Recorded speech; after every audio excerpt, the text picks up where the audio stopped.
संविधान ज्यादा पावरफुल है या जनता, पीपल और कॉन्स्टिट्यूशन? अब्राहम लिंकन ने कहा था कि democracy is for the people, by the people, of the people. तो लोग ज्यादा इंपॉर्टेंट हुए ना।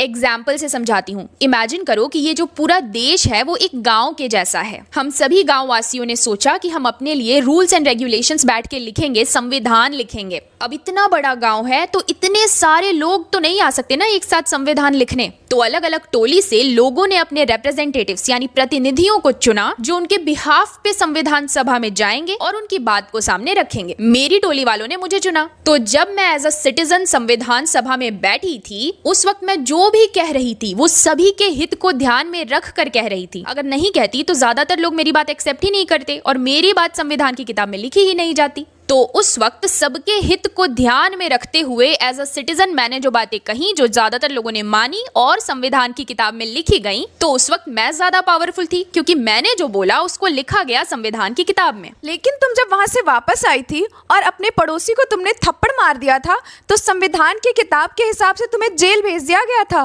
तो तुम एज ए सिटीजन ज्यादा पावरफुल थी कि संविधान के जिस रूल के तहत मुझे जेल भेजा गया था उसको जब संविधान सभा में डिस्कस किया जा रहा था तो मैंने भी हामी भर दी थी क्योंकि सभी के हित को ध्यान में रख के बात करना था। तो वहां पे एज अ सिटीजन मैं ज्यादा पावरफुल थी। लेकिन जब मैं घर वापस आई और अपने पर्सनल मोटिव को ध्यान में रखकर मैंने कोई एक्शन लिया जो संविधान के रूल्स के अगेंस्ट में था, तो संविधान को ऊपर रखा गया और मुझे सजा हो गई। वाह, ये तो रूसो के जनरल विल जैसा साउंड कर रहा है। हाँ बिल्कुल, रूसो ने भी तो यही कहा था कि सोशल कॉन्ट्रैक्ट करते वक्त सभी लोग जब साथ बैठेंगे तो सब अपने एक्चुअल विल यानी कि उनकी जो बुरी इच्छा है, जो पर्सनल मोटिव वाली इच्छाएं हैं, उसको पीछे रखेंगे और रियल विल, वो इच्छाएं जो सभी के हित में हो, उसको सामने रखेंगे और सभी के रियल विल को मिलाकर बनेगा जनरल विल, जो बिल्कुल हमारे संविधान के जैसा है। तो जब तुम संविधान सभा में बैठी थी या जब तुम पार्लियामेंट में बैठती हो, जब लोगों के हित को ध्यान में रखकर बात करती हो, तब तुम एज अ सिटीजन पावरफुल हो क्योंकि ऐसे रिप्रेजेंटेटिव साथ मिलकर संविधान में संशोधन भी कर सकते हैं। लेकिन जब घर बैठ के अपने पर्सनल मोटिव को ध्यान में रखकर एक्ट करती हो तो संविधान के रूल्स रेगुलेशंस को फॉलो करना होगा। उस वक्त संविधान ज्यादा पावरफुल है। ऐसी ही और वीडियोस देखने के लिए